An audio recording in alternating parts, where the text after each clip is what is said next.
Terima kasih ya Aba ya Bapa, pada kesempatan yang indah ini Engkau memperkenan kembali kepada kami untuk memuji dan menyembah Tuhan. Terima kasih untuk kehidupan, terima kasih untuk kesehatan, terima kasih untuk kesempatan yang begitu berharga ini. Mari kita berdoa bersama-sama, ulangi seperti apa yang saya ucapkan. Bapa kami yang ada di dalam surga, dikuduskanlah namamu, datanglah kerajaanmu, jadilah kehendakmu di bumi ini seperti di dalam surga.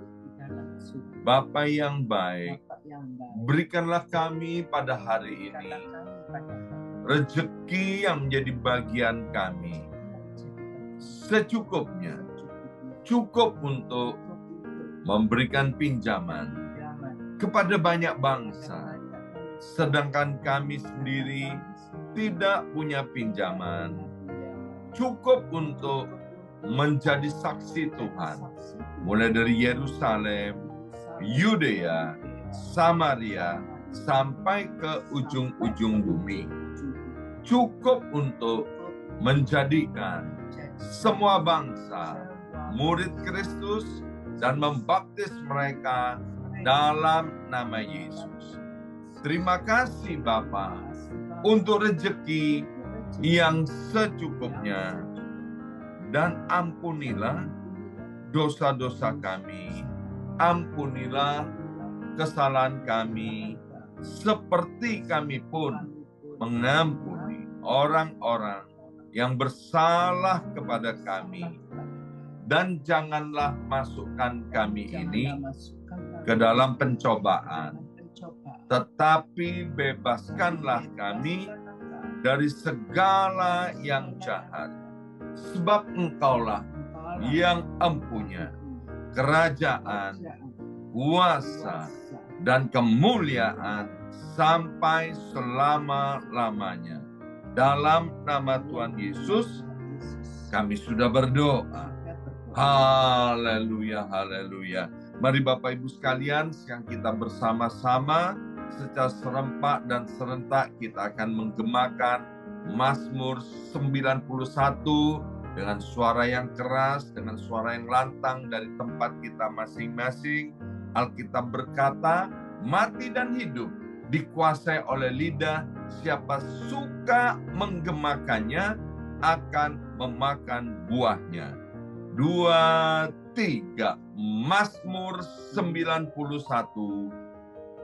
Orang yang duduk dalam lindungan yang maha tinggi dan bermalam dalam naungan yang maha kuasa akan berkata kepada Tuhan, tempat perlindunganku dan kubu pertahananku, Allahku yang kupercayai.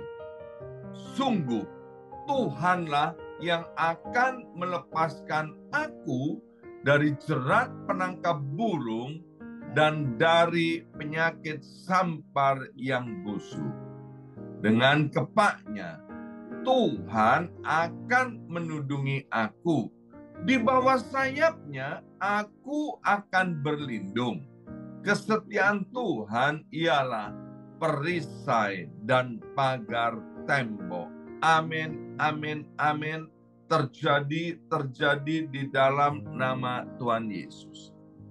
Aku tak usah takut terhadap kedahsyatan malam, terhadap panah yang terbang di waktu siang, terhadap penyakit sampar yang berjalan di dalam gelap, terhadap penyakit menular yang mengamuk di waktu petang. Walau 1.000 orang rebah di sisiku dan 10.000 di sebelah kananku, tetapi itu tidak akan menimpa aku. Aku hanya menontonnya dengan mataku sendiri dan melihat pembalasan terhadap orang-orang fasik. Sebab Tuhan ialah tempat perlindunganku yang maha tinggi telah kubuat tempat perteduhanku. Amin, amin, amin. Terjadi di dalam nama Tuhan Yesus. Malapetaka tidak akan menimpa aku, dan tulah tidak akan mendekat kepada kemahku. Sebab malaikat-malaikat Tuhan akan diperintahkan oleh Tuhan kepadaku untuk menjaga aku di segala jalanku. Para malaikat Tuhan akan menatang aku di atas tangannya, supaya kakiku jangan terantuk kepada batu. Singa dan ular tedung akan aku langkai. Aku akan menginjak anak singa dan ular naga. Amin, amin, amin. Terjadi di dalam nama Tuhan Yesus. Sungguh, hatiku melekat kepada Tuhan, maka Tuhan akan meluputkan aku, Tuhan akan membentengi aku, sebab aku mengenal nama Tuhan. Bila aku berseru kepada Tuhan, Tuhan akan menjawab. Tuhan akan menyertai aku dalam kesesakan. Tuhan akan meluputkan aku dan memuliakan aku. Dengan panjang umur akan Tuhan kenyangkan aku, dan akan Tuhan perlihatkan kepadaku keselamatan daripadanya. Amin, amin, amin. Terjadi di dalam nama Tuhan Yesus. Seperti apa yang kami deklarasikan di Mazmur 91 ini, buat hati kami untuk terus melekat kepada Engkau, sehingga apa yang dijanjikan, apa yang ditulis di dalam Mazmur 91 ini boleh dialami oleh setiap kami, anak-anak-Mu ini. Dan sebentar kami akan mendengarkan firman Tuhan. Berbicaralah kepada kami semua, ya Aba, ya Bapa. Roh Kudus menolong kami, menganugerahkan kepada kami hikmat, akal budi, dan pewahyuan daripada sorga. Dalam nama Yesus, yang siap mendengarkan firman Tuhan, angkat jempolnya ke depan dan katakan amin 3 kali. Amin, amin, amin. Salam revival, salam kebangkitan. Semangat pagi. Ya, semangat pagi. Apa kabarnya Bapak Ibu semuanya? Luar biasa ya, anak-anak Tuhan yang luar biasa. Baik Bapak Ibu sekalian, renungan pagi ini kita ambil dari kitab Keluaran pasal 14. Saya akan bacakan ayat yang pertama sampai dengan ayat yang keempat. Nanti Bapak Ibu sekalian ya, kalau ada waktu silakan baca di Keluaran 14 secara lengkap. Demikian bunyi firman Tuhan, Keluaran pasal 14, mulai ayat yang pertama. Berfirmanlah Tuhan kepada Musa demikian. Katakanlah kepada orang Israel supaya mereka balik kembali. Perhatikan kata kalimat balik kembali. Dan berkemah di depan Pihahirot, antara Migdol dan laut, tepat di depan Baal Zephon. Berkemahlah kamu di tepi laut. Bersama saya ucapkan di tepi laut, 2, 3, di tepi laut. Maka Fir'aun akan berkata tentang orang Israel, mereka telah sesat di negeri ini. Padang gurun telah mengurung mereka.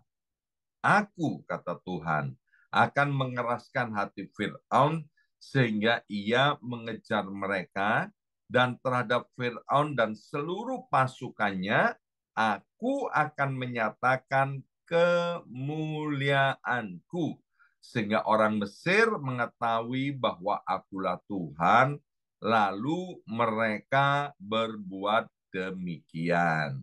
Nah, Bapak Ibu sekalian, ya, saya percaya bahwa hampir sebagian besar kita-kita ini pernah ada di dalam posisi atau keadaan yang kurang menyenangkan atau tidak menyenangkan.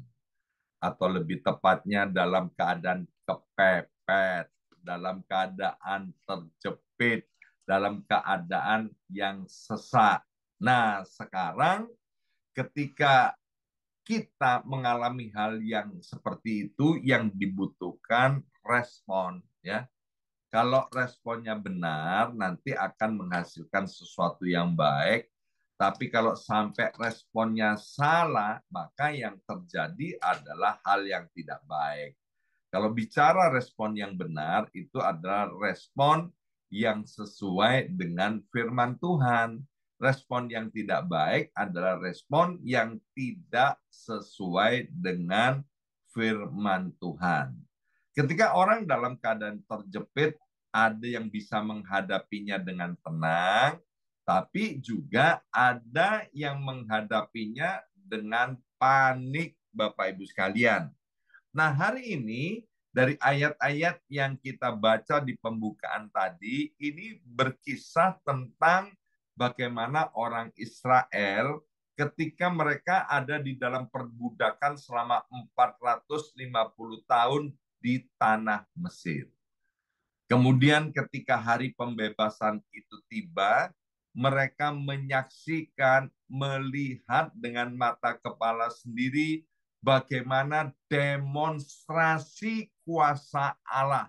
Ya, ada mujizat yang ditulis di dalam Alkitab sampai akhirnya Firaun mengizinkan orang-orang Israel keluar dari tanah perbudakan di Mesir itu, dan kemudian Tuhan mau membawa orang-orang Israel itu untuk pergi ke tanah Kanaan atau yang kita kenal sekarang dengan tanah perjanjian.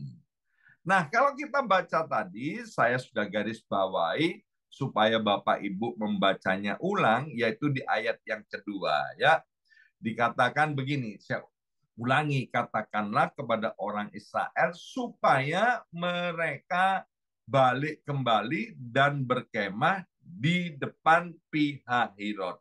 Jadi kata balik kembali artinya waktu mereka keluar dari Mesir dalam perjalanan menuju tanah Kanaan, mereka sudah melewati tempat yang bernama Pihahirot, ya.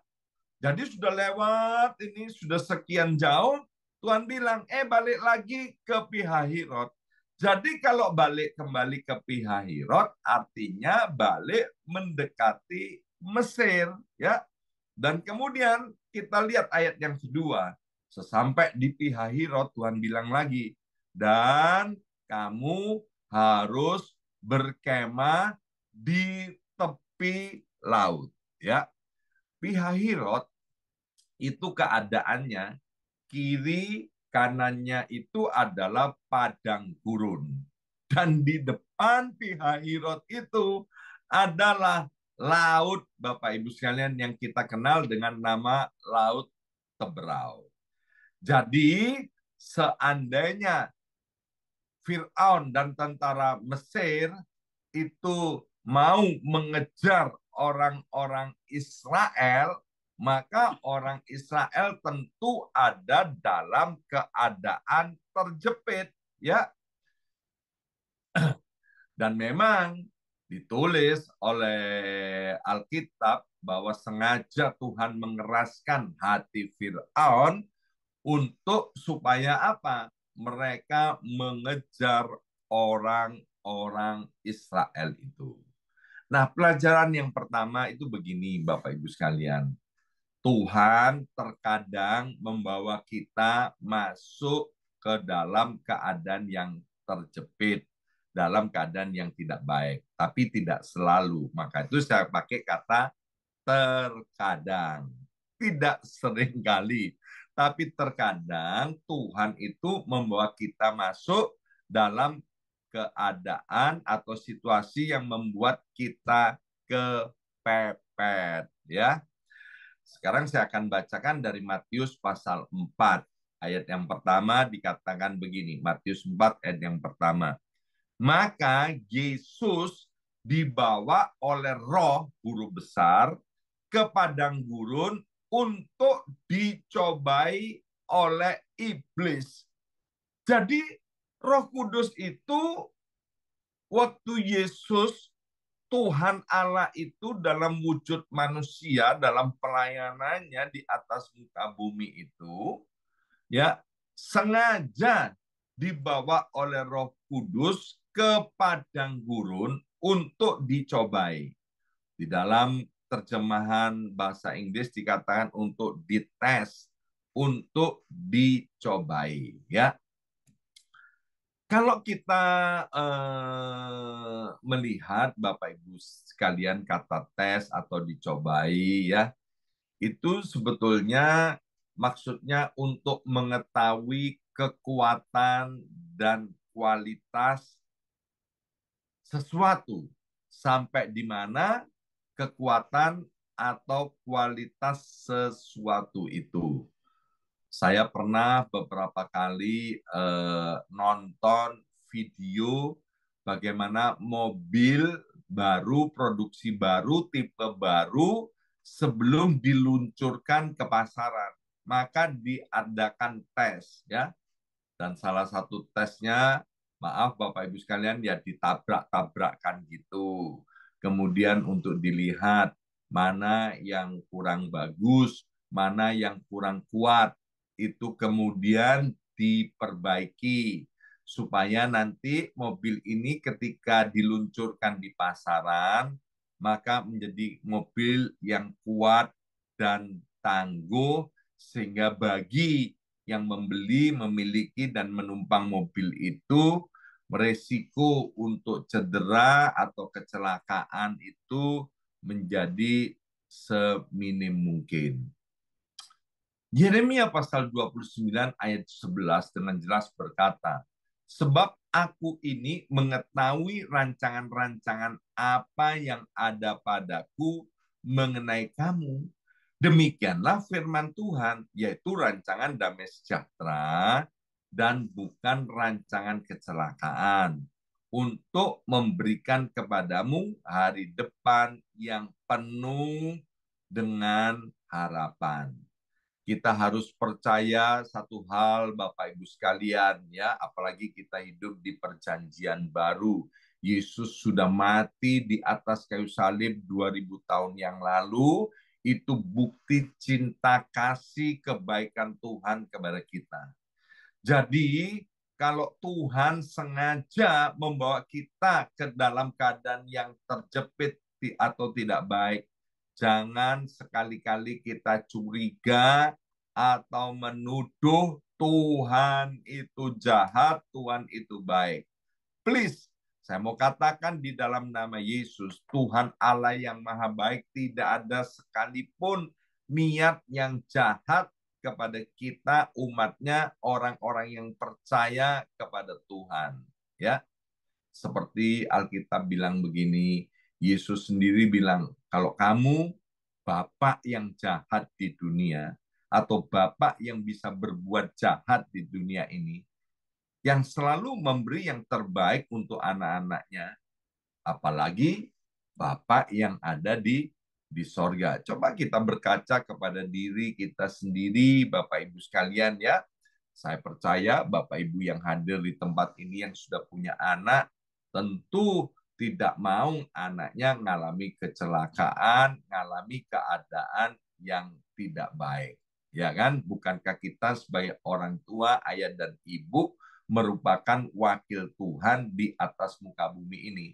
Jadi ketika Roh Kudus membawa Yesus ke padang gurun untuk dicobai, ketika kita sengaja diizinkan untuk masuk dalam keadaan terpepet itu, Kita yang pertama, kita introspeksi. Oh iya, keadaan ini bukan karena kesalahanku. Kalau kita menyadari keadaan yang tidak baik itu karena kesalahan kita, maka jalan keluarnya gampang, Bapak Ibu sekalian, ya bertobat, minta ampun kepada Tuhan, kemudian meninggalkan kesalahan-kesalahan itu. Ya, jadi kita belajar bagaimana orang Israel ada dalam keadaan kepepet atau terjepit, ternyata itu adalah ide dari Tuhan, tujuannya untuk ngetes ya kekuatan kita itu sampai di mana. Untuk ngetes apakah firman Tuhan yang kita dengarkan, iman kita, kepercayaan kita kepada Tuhan itu sungguh-sungguh.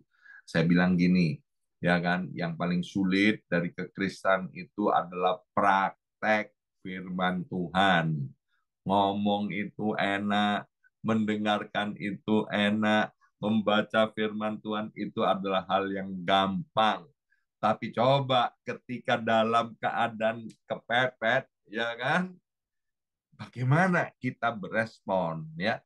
Jangan panik, Bapak Ibu sekalian. Sekali lagi, jangan panik, tetap tenang, percaya bahwa Tuhan itu adalah Maha Baik.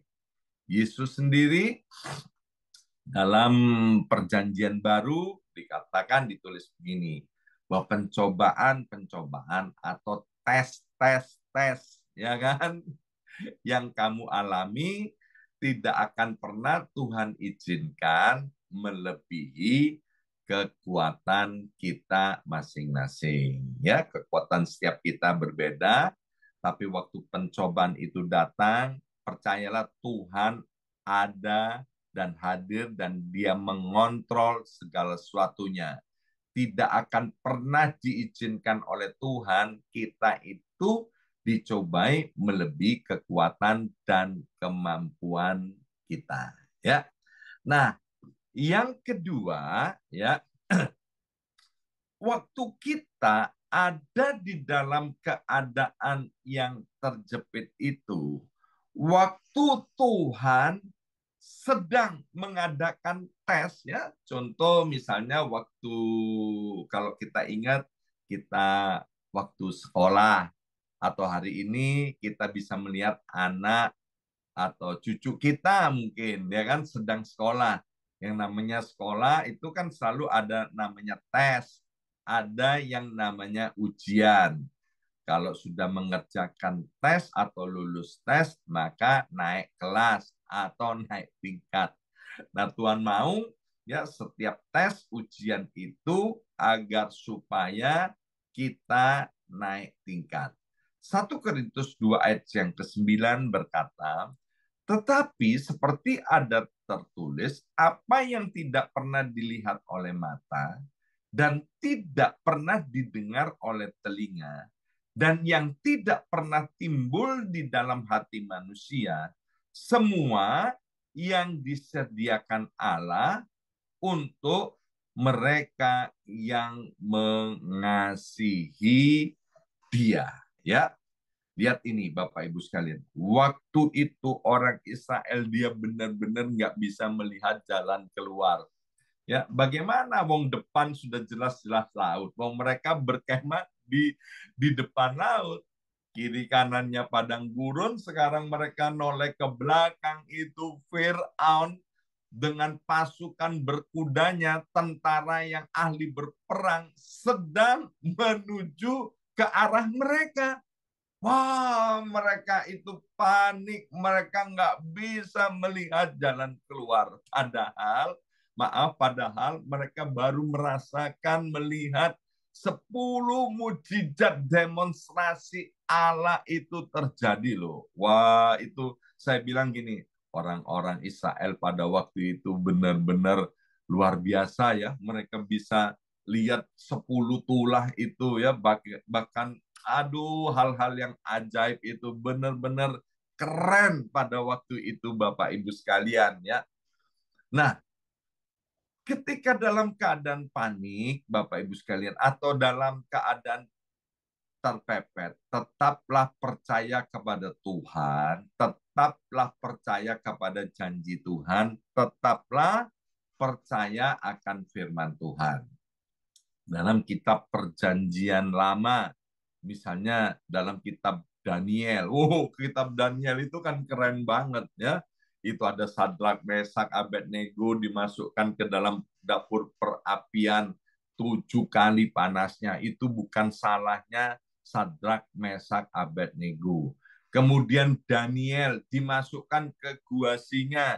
Itu juga bukan karena ulah dan kesalahan daripada Daniel, ya kan? Tapi mereka mengalami hal seperti itu. Coba kita lihat bagaimana anak-anak muda Ibrani itu, Sadrak, Mesak, Abednego, dan kemudian Daniel. Tuhan itu yang membungkam mulut singa itu, sehingga mulut singa itu tidak memakan Daniel. Dan Tuhan yang membuat perapian yang menyala-nyala 7 kali itu tidak bisa menyambar Sadrak, Mesak, Abednego. Tuhan melindungi Sadrak, Mesak, Abednego sedemikian rupa sehingga api yang sangat panas itu yang menyebabkan orang yang membawanya aja, yang mendekat aja mati. Tapi Sadrak, Mesak, Abednego tidak bisa mati dan tidak merasa kepanasan.